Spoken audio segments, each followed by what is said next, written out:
Hi, everyone. Welcome to Take Two, a continuation of Mornings on 2. And if you were here about 15 minutes ago, you met Mika Talmor. She owns Pamela in Oakland on Piedmont Avenue. And sadly, your restaurant, you're shutting it down. We are shutting it down. In about 2 weeks on Memorial Day? Yes, May 26th, Memorial Day is going to be our last day. But we are in full service until then. We're going to party the next 2 weeks in a big way. And Yes. tell us what you made here. So I made shakshuka.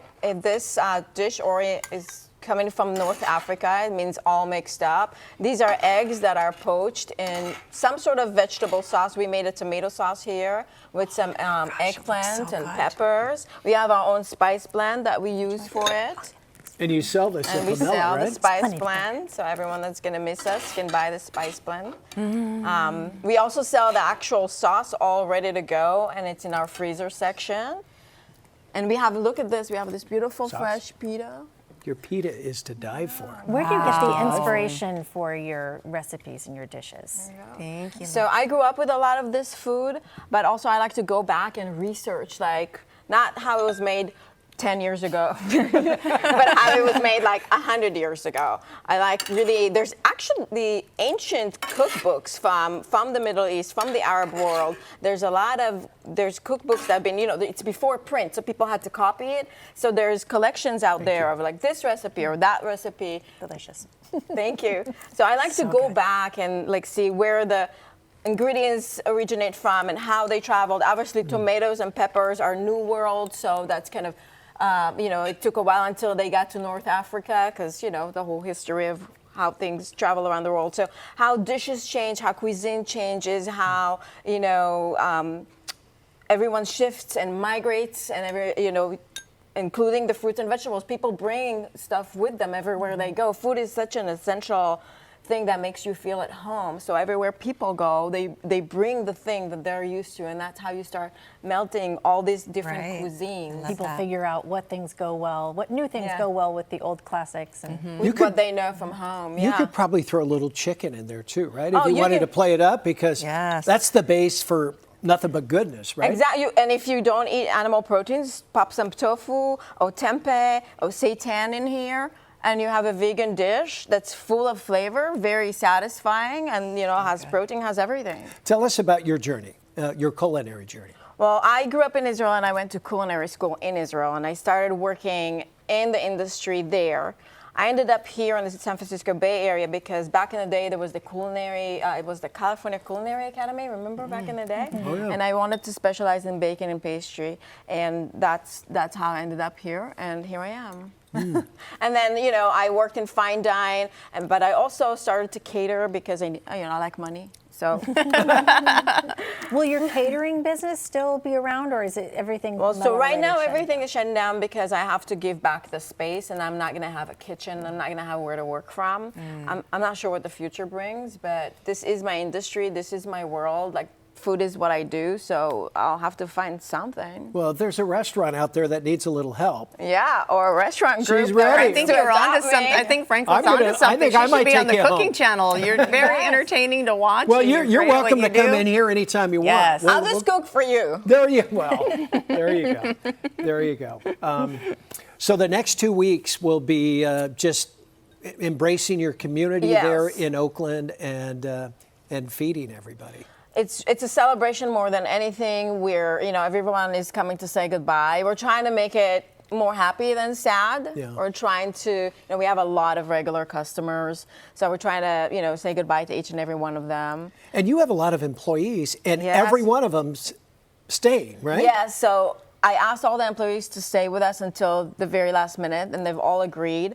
I'm trying to get them some extra money, some little bonus to give them. So I started a GoFundMe for them, and that all the money from the GoFundMe is going to go split between the employees, according to hours and so forth. Sure. So I really just want to send them with a little extra. Times are tough out there. And you've got over 27?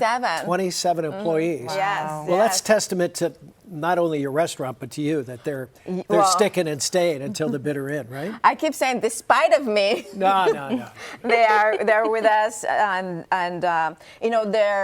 it's so fun for us to be busy. So now that everyone is coming in and they're coming in to say goodbye and they're shopping with us, it's great for the employees. They're coming into work just like me. We're full of energy. We like to see people in. We like to see our customers. We like those tickets to come in the printer. It makes us so happy. People always think, oh, it's such hard work, but we love it. Sure. It's what we do. I know if you're a chef, you want to cook, right? Yes, and you know what, the cooks in the kitchen, when the printer goes, when they hear those orders come in, they're happy, they're jazzed, they're pumped. I know as an old waiter years ago, if you were busy, you were happy. You were know, happy. It's like you're juggling 5 or 6 tables and getting everything out there on time. By the way, how do you make pita bread? Because this is ridiculous. That is one So of those good. things that I can't tell you. You can't tell us.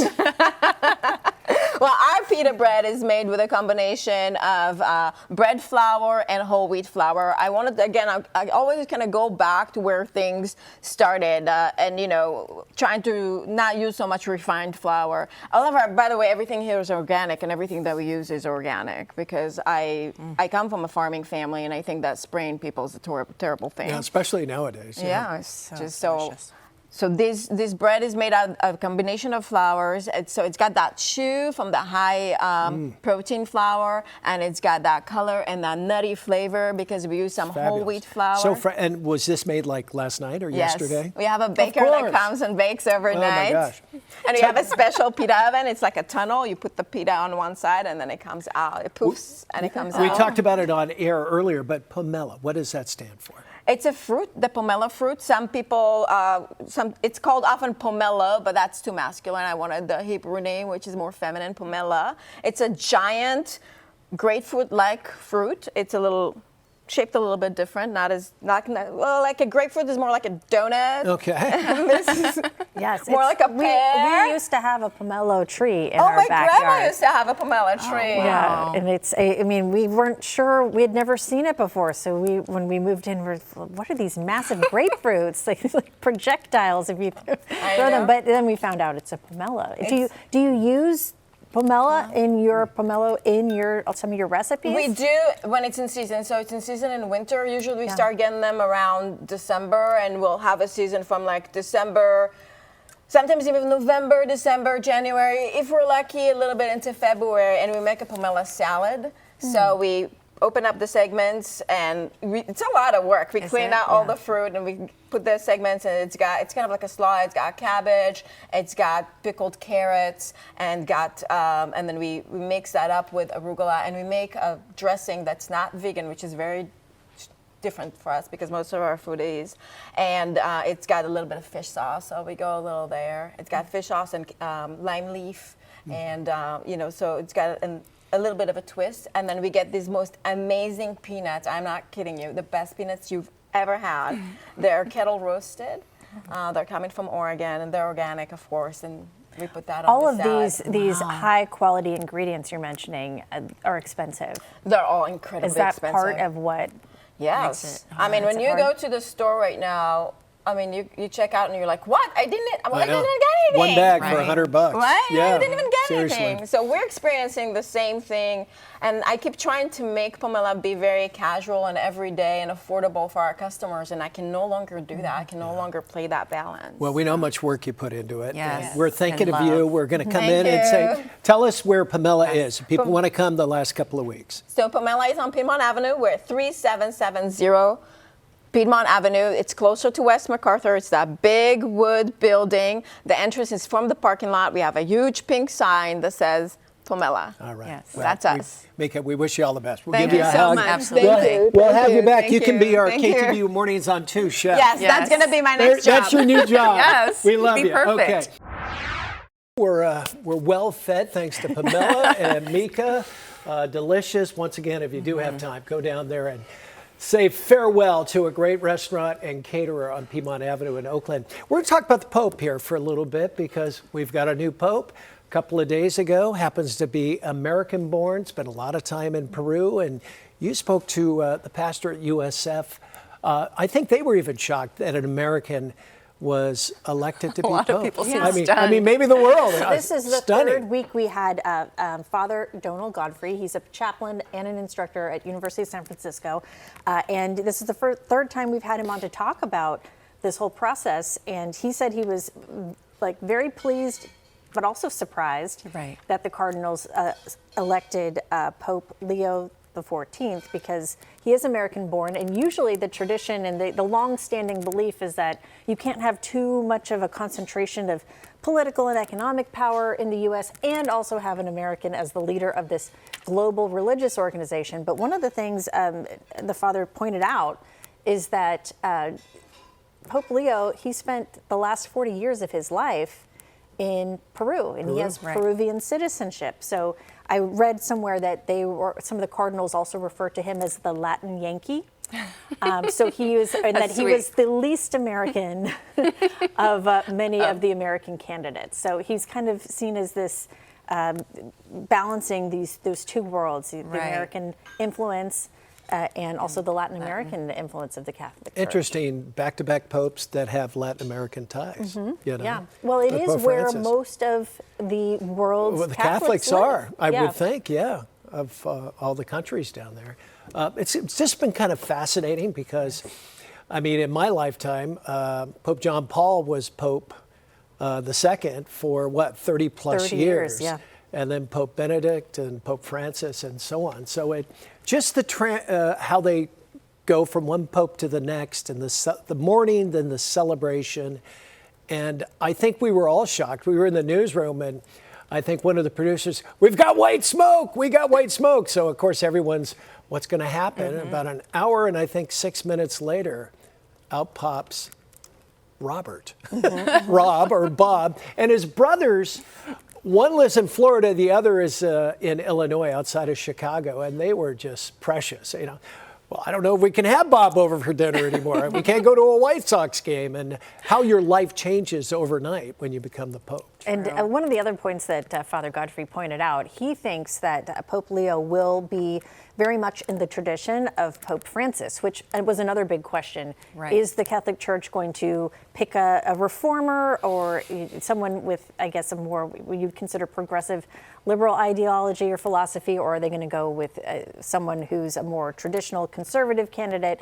And he says he thinks that Pope Leo will be very similar in terms of his philosophies and the things he cares about, to Pope Francis. So he used the example of issues of maybe immigration, issues on climate change. Pope Francis was very concerned about climate change. Talked about AI too, And just the last couple of days. that's yeah. right. How And it's so, going to change the world. but he thinks his style will be different. So caring about some of the same issues as the Reform, quote unquote, often called People's Pope, Pope Francis, Right. but in a different style. Yeah, and Pope Leo XIII, turn of the century, early 1900s, similar. A reformer, wanted to help the poor, and maybe a stark contrast as to some of the more conservative popes during the 1900s, and that's why he took the name Leo the 14th. Yeah, so. that's definitely a nod to the last Pope Leo and an early indication of some of the issues he may be thinking about and caring about. Exactly. That's Now, exciting. you went somewhere this week at the Kaiser Center. Tell us about yeah. that, because it was a great story if you missed it.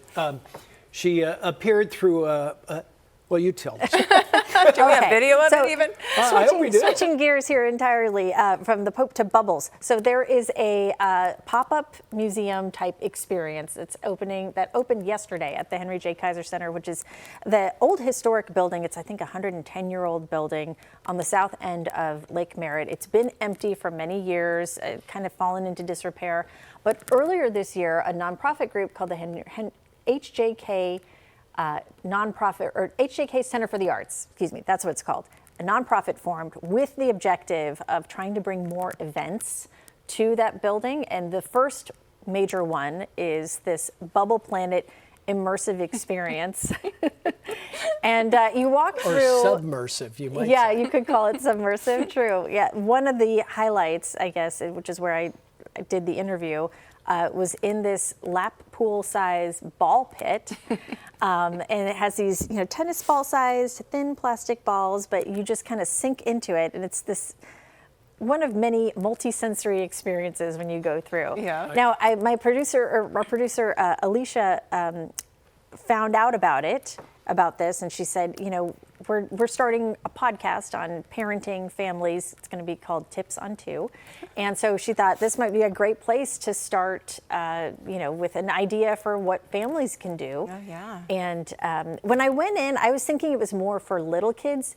I would say it's definitely meant to appeal to kind of a teenager, maybe 20-something crowd, but they say that this could appeal to anyone.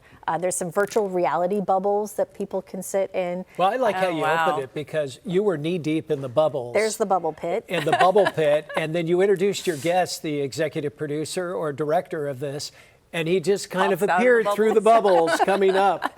It was pretty cool. And you can see from the video there's some very theatrical lighting. They have this kind And the of music. ethereal sounding new agey music. So, that kind of adds to the whole And it's what- experience. If you have young kids though, you might want to go at a time when it's not super crowded because it could be a little bit overwhelming. Although there is no age limit. They said this is for kids ages 4 to 104. Oh, wow. And Very it costs what? Being $20, $35, something like that? The pricing varies depending on when you go. So they're open 6 days a week. So if you go on a Wednesday afternoon, which is not peak period, it's $20 for kids. If you go during peak times on the weekend, it's up to $37 for adults. Yeah. So It might be well worth it, though. It looks like a good place to lose your kid. they're certainly hoping that this will bring a lot of business and a little bit of a boost to that part of Lake Merritt that hasn't had a lot of activity recently. Yeah, it's time to come back to Oakland. We're going to talk Mother's Day because that is tomorrow. But something I did not know that I found out yesterday, and your mother is from Mexico City. No, she's not from Mexico City. She's from Mexico. Mexico, okay. Yeah. Oh, that's right. That's like telling an American, you're from New York City. And if you're from California, you're like, no. All right. Well, I stand corrected because I know she's Guadalajara or something like that, or Mazatlan? Mazatlan. Yeah. They celebrate Mother's Day on May 10th. Yes. Tell us about that. Why May 10th? Do we know? I'm not quite sure why, and I was looking at some research about maybe how that originated. Apparently, in 1922 is when they introduced this as a holiday in Mexico, and they just picked May 10th as the day, and it's been May 10th ever since. So no matter what day of the week May 10th falls on, that is Mother's Day, not just in Mexico, but also in Guatemala and El Salvador, they celebrate it on May 10th as well. But unlike in the U.S., it's the second Sunday. Right. Is it similar to what we do here in the United States, or is it? It's similar. Family gatherings, food, gifts, and also mariachis are also often called in to serenade the moms. Let me ask you two. You both have kids. Yours are more grown. Do you remember your first Mother's Day, and what was that like? I do not. You do not? No. Celebrating your first Mother's Day? No? You are in the thick of it. You are in the thick of it, yes. I don't remember. And I feel like, as long as your mom is still around, then Mother's Day belongs to her. Mm-hmm. You're just kind of in the middle of it all somehow. Yeah, I would say that's true. The matriarch, the head matriarch, is the most honored on Mother's Day. Yes. But do your kids do anything special for you, or it's like, come on, Mom? Well, I think it's kind of up to my husband to to motivate to get the kids. a card to get them to sign. Right, or the teachers at school, make something and send So it no home. breakfast in bed before you come in tomorrow at 5 o'clock? I don't like Nada? breakfast in bed. Okay. I don't want to. We are learning so much on Take Two. That How could be a about- like it or not question. How about now, on Mother's Day, do you want to spend that time with your children, or do you want to spend that time away from the children and That pampered is some? a good question. Do you want to answer that question? I kind of like both. Yeah. A little I break? enjoy both. I definitely want to see my children and I want to celebrate with them, but I would love to go to like a woman's brunch or a spa day or something with just the ladies. Yeah, so maybe something with the kids in the morning and then escape in the afternoon, have some Good. me Well, we'll time. see Best what of we both can do for you, worlds. Rosemary. Well, okay, thank you, Okay. Frank. Well, we got a few more minutes here. We got a big hoop game on tonight, and I know Rosemary's a big fan. Warriors are playing Game 3. They will not have Steph Curry. He's got that strained hamstring for his second straight game. They pretty much got pounded in Game 2. Although Anthony Edwards may have a little ankle injury too, and he's their superstar. What do you think, Rosemary? Do they got a shot tonight? Yes, they absolutely have a shot. I love, what was it, Game 7, how Draymond played very composed. I think he needs to bring the Yeah, good he needs to energy. find that again. He needs to have the good energy with That's him tonight. very well stated. Yeah, I think if he gets a couple more technicals, he has to sit out a game because he's had, Yes. I don't know what the limit is, 3 or 4 already. So he's got to mind his manners a little bit. But, Yes. you know, the thing about Draymond, that's why he's so great, because he plays with this. Intensity. I don't want to say anger, but intensity, I think, is a really good word. But and we saw that in Game 7. He Oh. was great in Game 7. Right. But he wasn't Against in trouble Houston. in Yeah. Game 7. Intensity minus the trouble. Yeah, well, he does do that. Some of his fouls, you know, it's like, okay, you fouled him and then boom, and you just hit him in the head. You didn't need to do that. But Right. how about Steve Kerr? I mean, you know, we talk about Steph and Clay from years gone by and now Jimmy Butler, but I don't think enough credit goes to Steve Kerr. Oh my gosh. If anybody can get a win tonight, it's going to be Steve Kerr, right? I think he's going to find a way to kind of analyze what happened, because he really didn't know who was going to play where and take over Steph's minutes and, you know, what combinations work. And I bet he's been looking at film saying, I've got it. We're going to do this and do that tonight.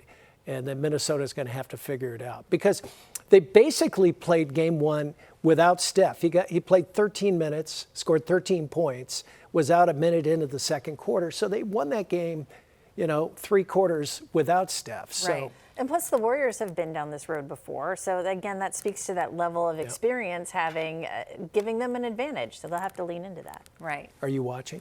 I have another place to be. I have another commitment, but I will definitely be, you know, if I can get to a TV where I'm at, or I'll be looking at my phone, it's going to be a nail biter. I know my husband will be watching. Do you sneak a peek, or you? I get the highlights from him. You get the highlights. How about you, Frank? Draymond just scored. Oh, I'll be watching. Yeah. Yeah. Parked on the couch. Kind of like sports. How about weather? Mother's Day tomorrow, big day for a lot of families. What do you think?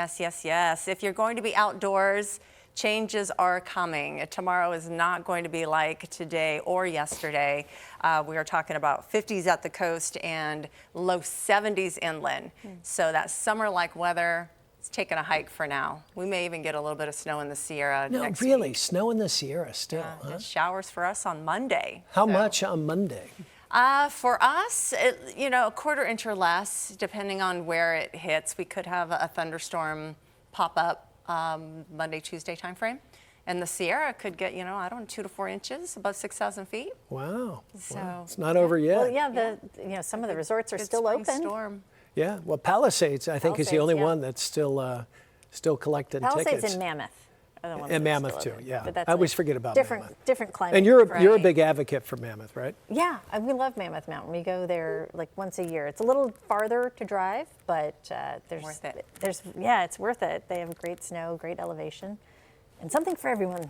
All right. Well, one more plug for Pamela. I think we have some food to eat. Oh, it's sitting over there. Rosemary and I see brought the it producers already over. digging Oh, you in. brought. I brought hope it they over. didn't take it with them, but No, they I left know it I've all. learned that I have to bring the food over because I've done interviews in the past. But it's hard to food is eat delicious. and interview people. Yes, and then afterwards I get back and they take the food away and everyone else has eaten it. I didn't even get to try it. But this time, I think you're I in tried good it. shape. It's delicious. Yeah, it's still there. All right, Right. we're going to put a bow on this take 2. We're back again tomorrow morning, bright and early at 7 o'clock. Take 2, about 10:01 on Mother's Day Sunday. Have a great weekend, everybody.